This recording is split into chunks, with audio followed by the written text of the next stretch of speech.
베로니카 죽기로 결심하다. 예전에 읽었었던 책인데 또 여러분들께 들려드리고 싶은 부분이 있어서 또 다시 읽게 되었습니다. 밤이 되자 그녀는 겁이 나기 시작했다. 약을 먹고 자기도 모르는 사이에 숨이 끊어지는 것과 할 수 있는 모든 일을 해본 뒤에 죽음을 기다리며 닷새나 한 주를 보내야 하는 것은 완전히 별개의 문제였다. 베로니카는 자신의 삶을 기다리면서 시간을 보냈다. 직장에 나간 아빠의 귀가, 도착하지 않는 남자친구의 편지, 학기 말 시험, 기차, 버스, 전화 한 통, 방학과 계약. 이제 그녀는 죽음을 기다려야만 한다. 그것도 날짜가 정해진 죽음을. 이건 내게만 일어날 수 있는 일이야. 사람들은 대개 죽는다는 건 상상도 못한 바로 그런 날에 죽어. 그녀는 그곳에서 나가 또다시 알약들을 구해야만 했다.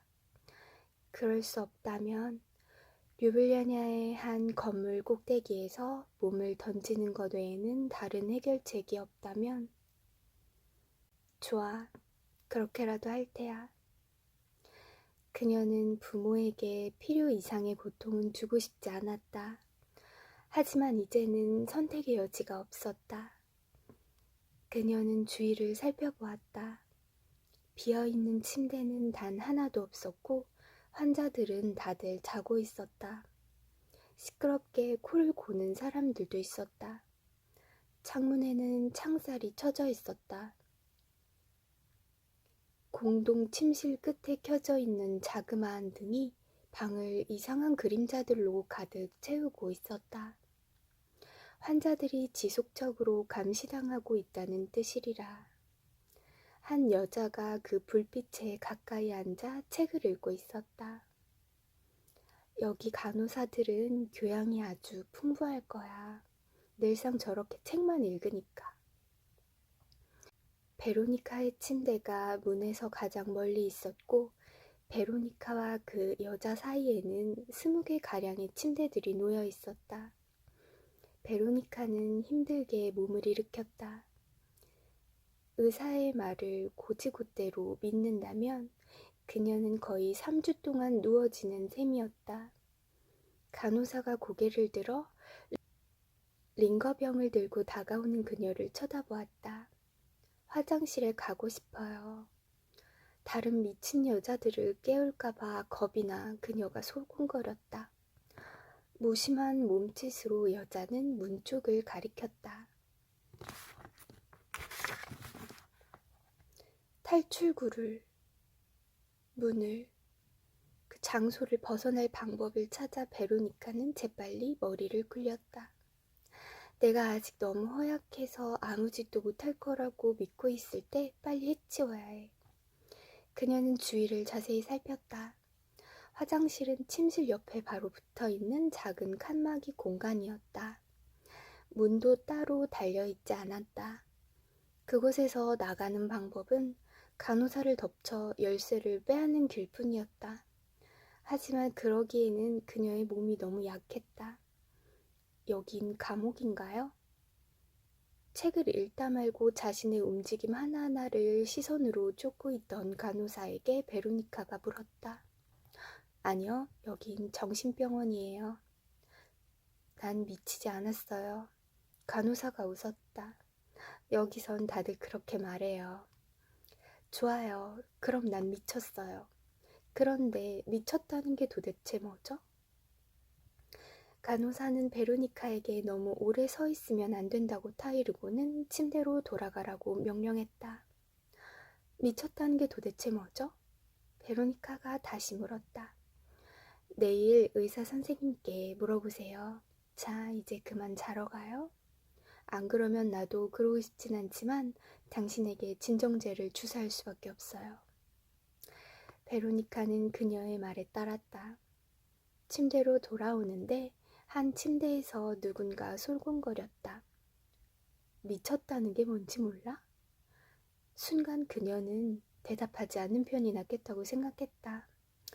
그녀는 이곳에서 친구를 사귀거나 관계를 맺고 싶지 않았고 소요를 일으키기 위해 동지들을 모을 생각도 없었다. 그녀에겐 오직 한 가지, 죽을 생각밖엔 없었다. 탈출하는 게 불가능하다면 여기서라도 자살할 방법을 찾아낼 것이다. 그것도 가능한 한 빨리. 그런데 여자가 다시 물었다. 미쳤다는 게 뭔지 몰라? 누구세요? 내 이름은 제드카야. 네 침대로 돌아가.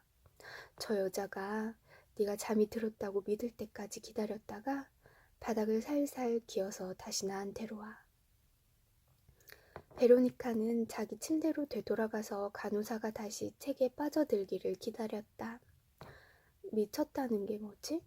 사람들이 그 단어에 각자 다른 의미를 부여했기 때문에 그녀로서는 전혀 감을 잡을 수가 없었다.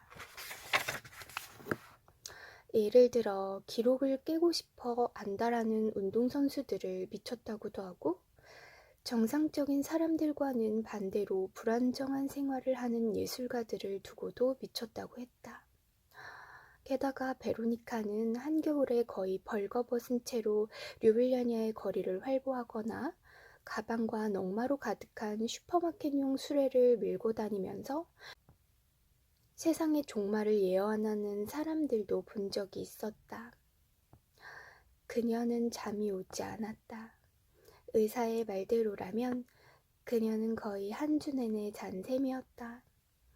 격한 감정적 동요가 없는 생활에 습관이 붙은 일과 휴식의 리듬을 엄격히 지키는 사람에게는 너무나 긴 잠이었다. 미쳤다는 게 뭐지?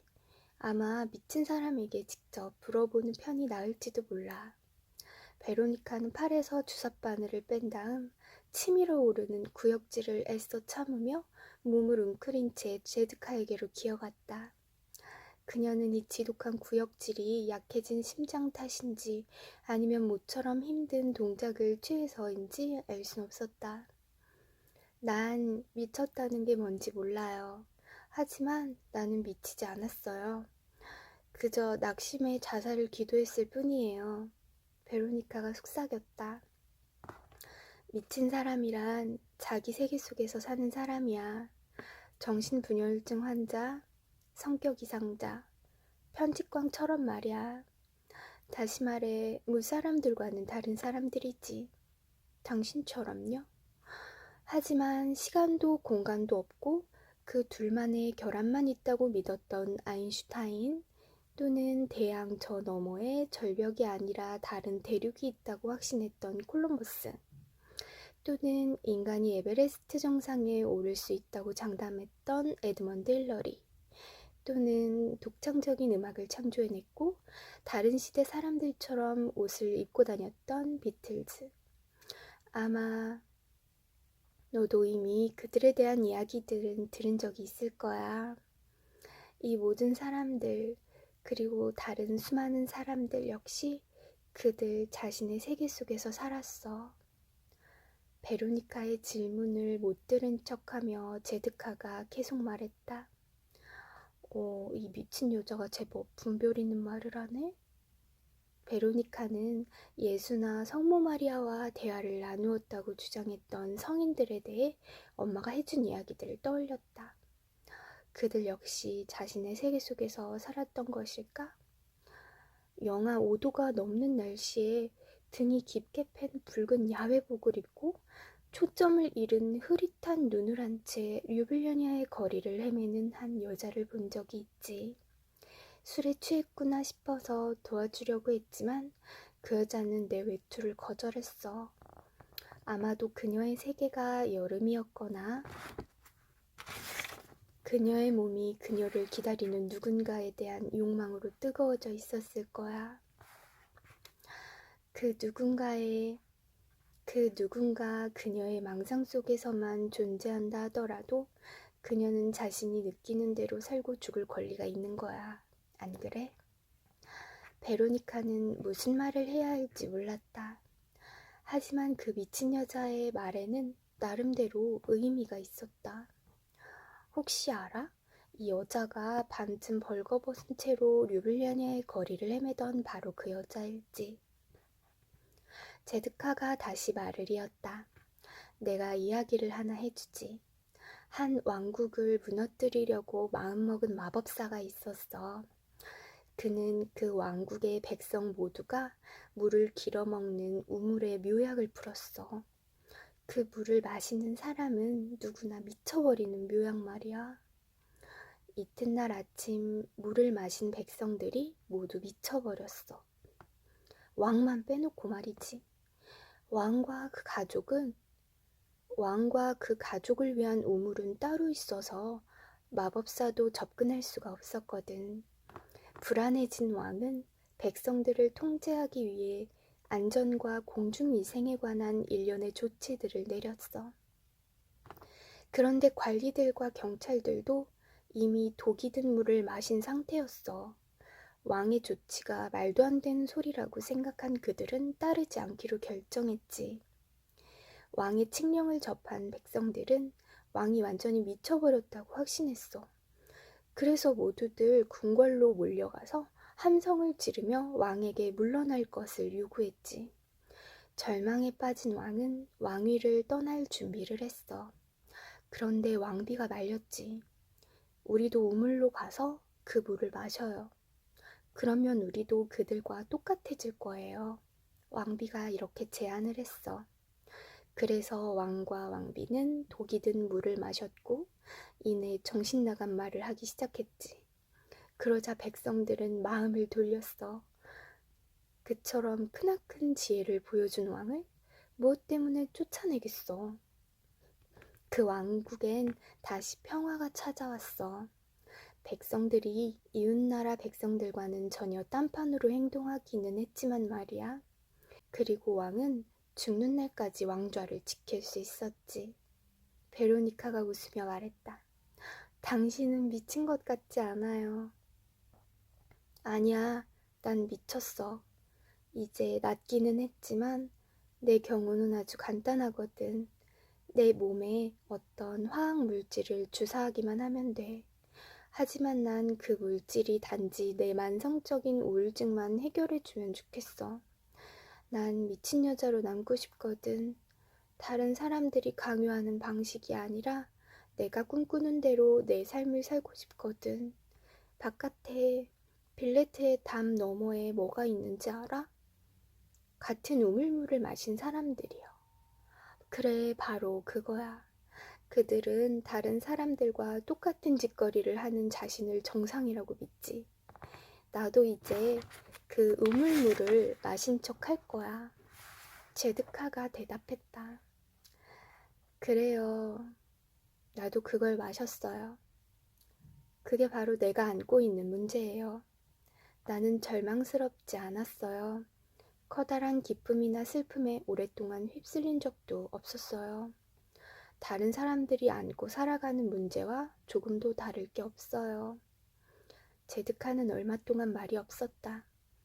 넌 곧 죽을 거야. 그들이 그랬어. 베로니카는 잠시 망설였다. 이 생면부지의 여자를 믿어도 될까? 하지만 그녀는 위험을 감수할 수밖에 없었다. 기껏해야 닷새나 엿새. 하지만 그 전에 죽을 방법이 없을까 궁리하고 있어요. 당신이 아니면 이곳에 있는 다른 누군가 다시 알약들을 구해줄 수 있다면 이번에야말로 내 심장이 견뎌내지 못할 거라고 난 확신해요. 죽음을 기다려야만 한다는 게 얼마나 괴로운 일인지 헤아려 보세요. 도와주세요. 제드카가 미처 대답하기도 전에 간호사가 주사기를 들고 나타났다. 나 혼자서도 당신한테 주사를 놓을 수 있어요. 하지만 당신이 굳이 원한다면 밖에 있는 경비들한테 도와달라고 할 수도 있어요. 쓸데없이 힘을 낭비하지 마. 나한테 부탁한 걸 얻으려거든 힘을 아껴. 제드카가 베로니카에게 충고했다. 베로니카는 일어나서 침대로 돌아갔다. 그러고는 순순히 간호사의 손에 자신을 맡겼다.